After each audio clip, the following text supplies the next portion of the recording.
दिनै मोनसे राजखान्थियारि आयदानि सायाव सावरायगोन शर्ट भिडिअ मोनसे सिम्पल बाथ्रा गोबाङानो मिथिगौ नाथाय खायसे खायसे मानसिफ्रा बेखौ मिथिया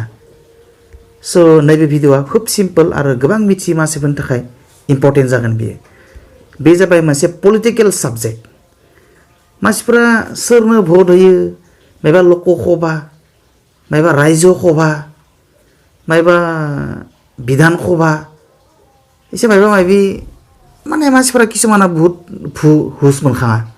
मा सभा मा लकसभा रायजो सभा बिधान परिषद माबा माबि दा बिनि सोमोन्दै डिटेल्स बाथ्रा दिनै सर्ट भिडिअनि गेजेराव सावरायनो नाजागोन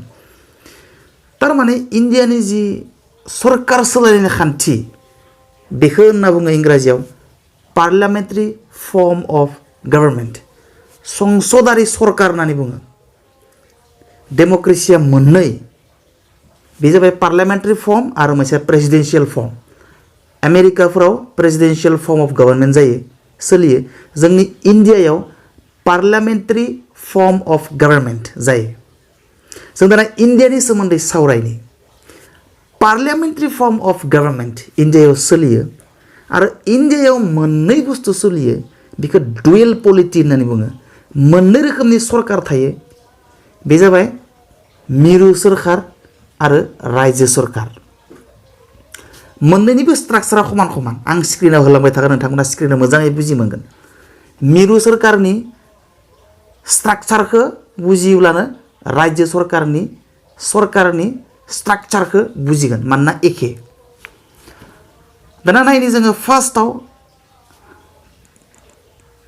रायजो माबानिखौ नायनोसै जोङो मिरु सरकारनिखौ माने सेन्ट्रेल गभर्नमेन्ट मोनसे जाबाय सेन्ट्रेल गभर्नमेन्ट इंराजि बुंबा मोनसे जाबाय स्टेट गभर्नमेन्टआ मोननै थायो सरकारानो मोननै थायो मोननै रोखोमनि सरकार थायो इन्डियायाव मोनसेया जाबाय मिरु सरकार मोनसेया जाबाय रायजो सरकार आरो मोननैनिबो दाथाया एखे दा जोङो मिरु सरकारनिखौ नायनि दाना मिरु सरकारनि मुंखौ बुंदों पार्लियामेन्टआव मोननै गांखं थायो खुब इजि पार्लियामेन्टआव मोननै गांखं थायो मोनसेया जाबाय लकसभा होननानै बुङो आरो लवार हाउसबो होनना बुङो आरो मोनसेया जाबाय राज्य सभा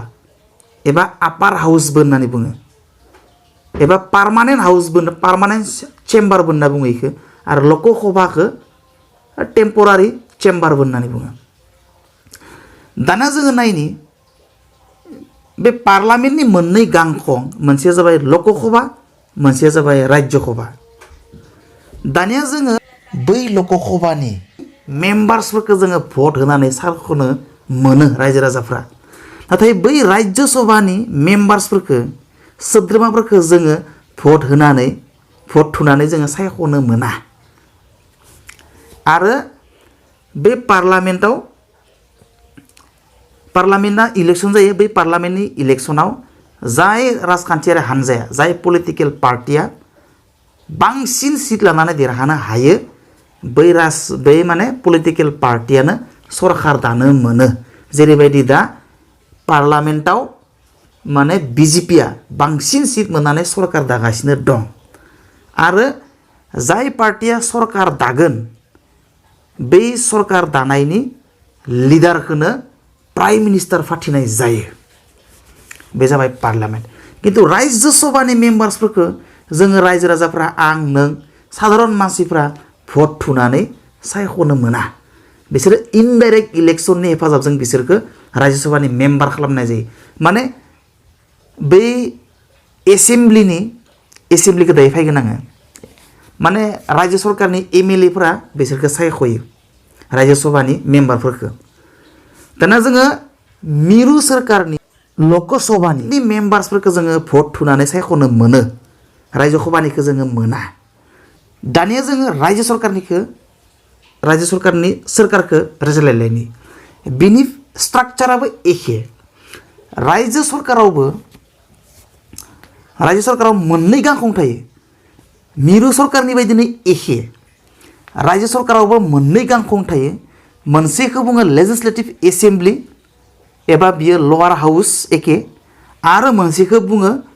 लेजिस्लेटिभ काउन्सिल दाना जोङो ओइ रायजो माबानि बायदिनो मिरु सरकारनि बायदिनो जेरैबायदि जों पार्लामेन्टनि मेम्बार्सफोरखौ 18 बोसोर जानाय जायखिजाया मानसियानो भट थुनो मोनो भारतनि नोगोरारिफ्रा दाना बै स्टेट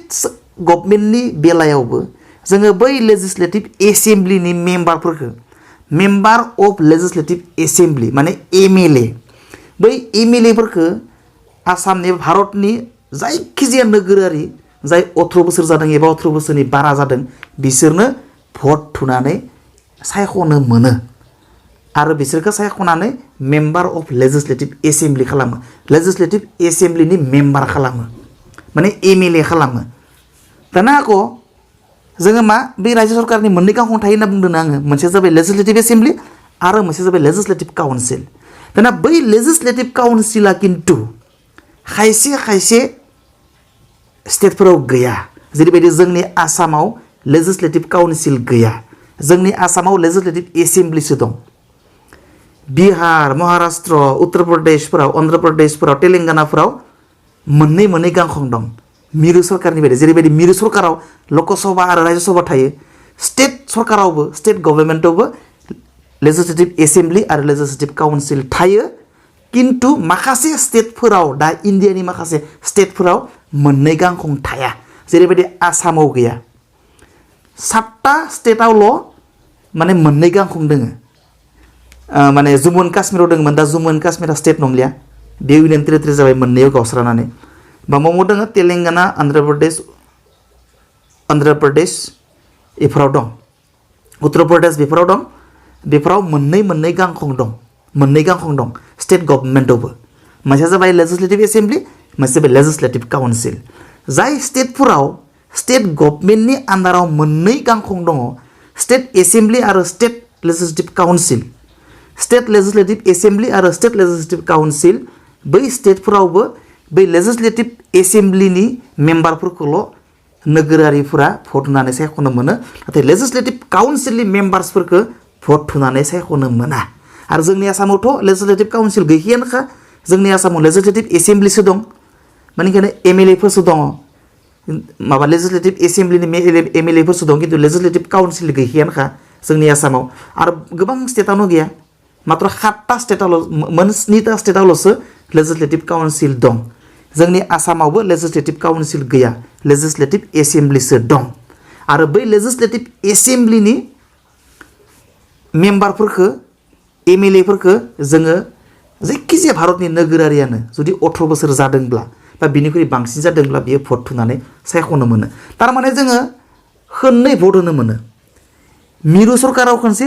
लकसभानि मेम्बारफोरखौ सायख'नो थाखाय खनसे भट होनो मोनो आरो स्टेट गभर्नमेन्टनि एसेम्ब्लिनि मेम्बार्सफोरखौ सायख'नो थाखाय खनसे भट होनो मोनो 5 बोसोरनि उन जोङो खननै भट होनो मोनो मिरु सरकारनि लकसभानि मेम्बार्सफोरखौ सायख'नो थाखाय खनसे भट होनो मोनो आरो स्टेट गभर्नमेन्टनि रायजो सरकारनि एसेम्ब्लिनि मेम्बार्सफोरखौ सायख'नो थाखाय भट थुनो मोनो जों खननै भट थुनो मोनो आरो काउन्सिलफोरनि बेलायाव बेलेग आरो जुदि बे स्टेटनि आन्डाराव जुदि काउन्सिल दङबा अट'नमास काउन्सिल जेरैबायदि बिटिसिआव आरो खनसे होबावनो मोनो जों खोनथाम होनो मोनो जायफोर स्टेटआव आरो अट'नमास काउन्सिलफोर दङ बै अट'नमास काउन्सिलनि मानसिफ्रा जोंफोर दा खोनथाम भट होनो मोनो 5 बोसोरनि गेजेरावनो खोनथाम भट होनो मोनो खनसे मिरु सरकाराव लकसभानि मेम्बारखौ सायख'नो सेकेन्डआव स्टेट गभर्नमेन्ट एबा रायजो सरकारनि लेजिस्लेटिभ एसेम्ब्लिनि मेम्बारफोरखौ सायख'नो 3 नम्बराव अट'नमास काउन्सिलनि इएम आरो एमसिएलएफोरखौ सायख'नो थाखाय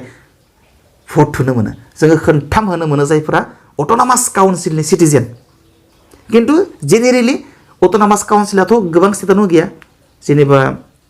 आसामावल'सो दङ आरो बबेबा मोननैसो स्टेटआवल' दङ दा